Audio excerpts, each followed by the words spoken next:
Então, o impeachment, o Romeu Tuma, que fez todo o processo lá, vamos voltar. Ele acaba a eleição, começa a gestão Augusto, ele ganhou a eleição para o Conselho, apoiado pelo Augusto, contra o Calil, apoiado pela Renovação, de barbada. Então ele começou a gestão com apoio popular. A eleição de sócio do Corinthians, desde que eu acompanho, foi a mais fácil. Foi mais de 70%, foi um baile. E ainda assim, ele não conseguiu construir maioria. Porque não foi um grupo... A Renovação e Transparência tem um monte de problema dela, mas era um grupo mais coeso. Por bem e por mal. Então, assim, era um grupo. Eu acho que foi mais coeso, né? Quando ganhou, tô falando eleição atrás. Foi perdendo, perdeu a eleição Sempre agora. foi mais fechadinho, né? Então, o Augusto conseguiu se eleger, mas assim, olha, Rubão, eu preciso do Rubão, vamos lá. Eu preciso do movimento Corinthians Grande, vamos lá. Eu preciso de gente que foi deixando... O Rubão articulou toda essa... Não, eu falei, mas são alas que não se falam entre si. Até vitalícios. Né? Vitalícios. Então, assim, ao ganhar a eleição, ele não conseguiu minimamente organizar. Aí, as coisas que aconteceram no Corinthians... Aí, por que eu tô falando isso agora? A gente vai voltar pro cartão corporativo. Se fosse na gestão Augusto Melo, isso teria acontecido, tinha estourado na hora. Porque ele, desde o começo, não tinha maioria. O Andrés governou com maioria, como o Dualib governou com maioria, como Vicente Mateus governou com maioria, como Vadia Luque, para mim, todo mundo fala do Duí, para mim não há comparação. O pior presidente da história do Corinthians, para mim, chama-se Vadia Luque, por tudo que representa, por tudo que fez, o tempo que ficou. Tem presidente ruim para escolher aí, mas para mim o pior é ele. O Augusto agora também então, também, mas assim, candidato, é que assim, é um presidente fraco de 2 anos, né? Falando contra um que... Então, por todo o contexto... Mas vê quanto de prejuízo deu em 2 anos e... Não, talvez essa pergunta você me faça daqui 2 anos, a gente renove ali o voto. Mas assim, a questão do impeachment, primeiro assim, se ele roubou ou não roubou. O Corinthians é uma coisa à parte da justiça nesse ponto. Ele pode ficar provado que roubou na justiça e não ser empichado, ou ficar daqui 10 anos ser inocentado e perder, porque o impeachment é político. Por isso que as pessoas falam assim, não, mas tem que esperar. Não tem que esperar justiça nenhuma. A justiça vai definir se ele roubou ou não roubou, o clube se lesou ou não o clube, e quem vai dizer a justiça não é o Daniel, não sou eu, e vai definir a questão criminal. Politicamente, para mim tá claro que ele já lesou o Corinthians. Já é um problema. A cena da cadeira, gente. Olha, eu não posso ir no banheiro. Vamos chegar lá. Vamos chegar a esse assunto também. Isso é feio, hein? E agora, como é que fica esse negócio aí do Mala aí? Porque eu vi alguns prints que revelaram a identidade desse cara e mostraram alguns problemas também. Já teve, não sei se você chegou a ver isso. Eu vi, mas a essa altura do campeonato, a torcida mesmo não quer saber disso. Ela não se importa, na verdade. Ela quer saber... Mas que torcida? A torcida que está nas redes sociais. Que é uma minoria, né? Então, será que isso é torcida? Porque todo mundo que torce pro Corinthians, ele é Sim, torcida. eles são bem ativos nas redes sociais. Os métodos de cobrança sejam diferentes, e eu não estou dizendo que representa todo mundo. Mas, assim, existe uma pressão e é engraçado como... porque a gente não pode generalizar o cara que tá lá no Twitter, lá, às vezes, e fica lá como torcida, né? Torcida não é só aquele cara, muito menos esse cara, né? Não, é modo de falar, claro, mas tudo acaba repercutindo, né? Porque saiu do Twitter, por exemplo, foi no programa do Neto. O Neto pegou fatura lá e começou a mostrar os gastos, então isso acaba reverberando... não, tudo bem, acho que isso daí tem que mostrar mesmo, né? Porque já que já virou público. O mensageiro mesmo, as pessoas elas não querem saber quem foi a ferramenta que fez isso vazar. E eu acho até que a palavra vazamento, a gente precisa saber utilizar ela. O vazamento, pelo menos na minha opinião, o vazamento ele não aconteceu porque o Pastor Mala divulgou a fatura. O vazamento ele aconteceu porque essa fatura saiu do clube através de uma pessoa externa. O vazamento mesmo, ele acontece quando essa fatura ela sai do clube. O Pastor Mala ele foi um mensageiro. Ele foi uma pessoa que recebeu a fatura, que quem vazou escolheu ele para poder divulgar. Eu já vi o print, eu sei que já vi. Como vaza e escolheu por um motivo, inclusive. Eu já vi o print. Oi, Mala, tudo bom? Posso te mandar aqui uma informação do Corinthians aqui? Oi, Mala, é muito Eu tenho o print. O print vai sair qualquer hora. Eu tenho o print. Eu já vi. Tudo isso é uma escolha. Para quem você escolhe mandar o conteúdo, por que você escolheu essa pessoa, talvez porque você saiba como essa pessoa vai divulgar. Isso tudo é uma escolha. Alcance. O alcance também, com certeza. Até mesmo Os veículos, quando você sai para um jornalista, também é uma escolha. Para qual veículo mandar, por que mandar. Cada um aborda de uma maneira, né? Tem veículos que vão ser mais criteriosos, que vão querer saber a origem daquilo, se é verdade, qual é o contexto. Vou vir outro lado, outros não. Tem veículos que não vão vir outro lado, que vão simplesmente divulgar do jeito que quiserem. Então, politicamente é mais interessante, por exemplo. Mas o próprio fato também de ser divulgado para as redes sociais é uma questão que o Core, por exemplo, citou. A gente falou sobre a votação do Core lá, que vai abrir contra o Andrés, mas o Core também escolheu fazer uma votação aí para poder saber por que houve esse vazamento. Porque essas faturas, elas, como o Vitor disse, elas são de conhecimento do clube.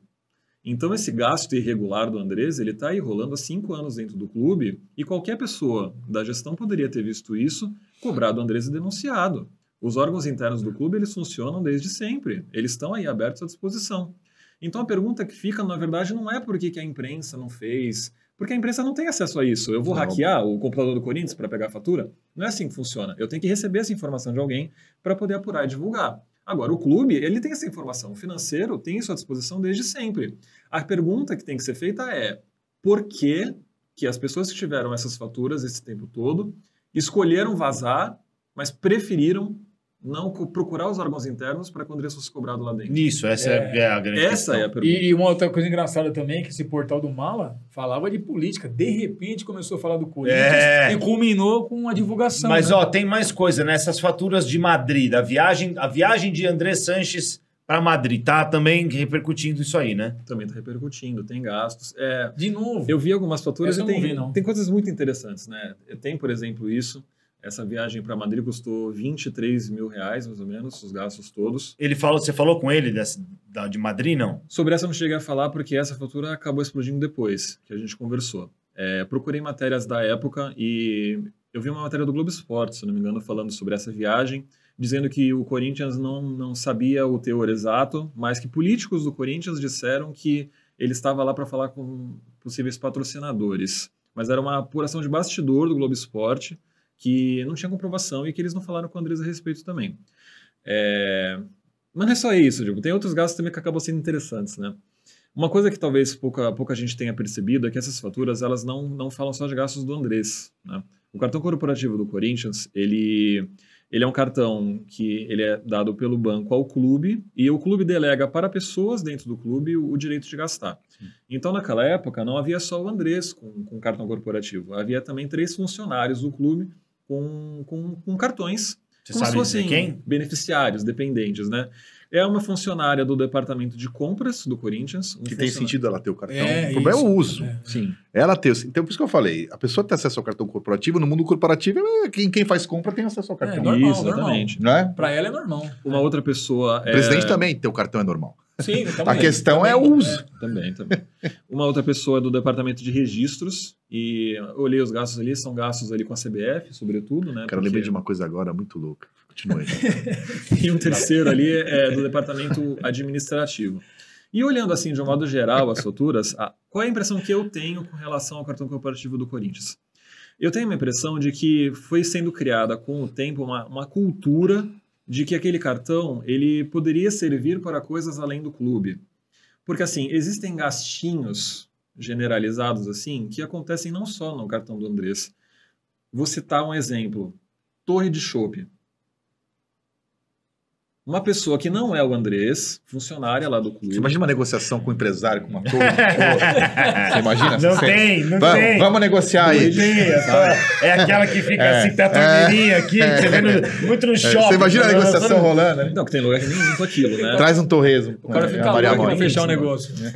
Torre de shopping, entendeu? Tem um cara lá que gastou 2 vezes comprando torre de shopping. O cara lá, depois você me fala, por favor. Eu quero saber quem é esse cara lá. Netflix. Netflix? Sabe? Netflix. Outros streams. Amazon Prime, sabe? Aí tu vai me falar, mas Netflix é R$20 por mês. Dane-se. O que eu quero saber? Me importa? Não me importa. Você falou, gastos pequenos passam batido. Eu lembrei agora, Daniel.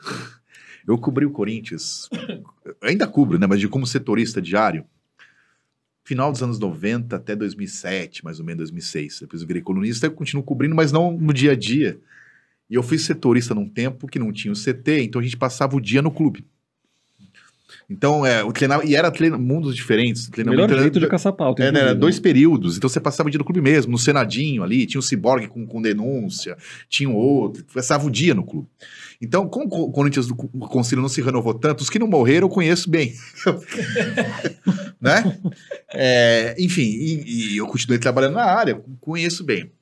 E como repórter, nem existe mais o Jornal Agora São Paulo, fiz, sei lá, quanto tempo setorista do jornal, por mais de, sei lá, 7, 8 anos, até virar colunista lá, Cadenazo do Vitão. E cobrindo muito no período do Alib. Foi o período maior que eu fiquei como setorista, era o período do Alib. E o padrinho político do Andrés no clube não é o do Alib, né? É o Nézio Cury.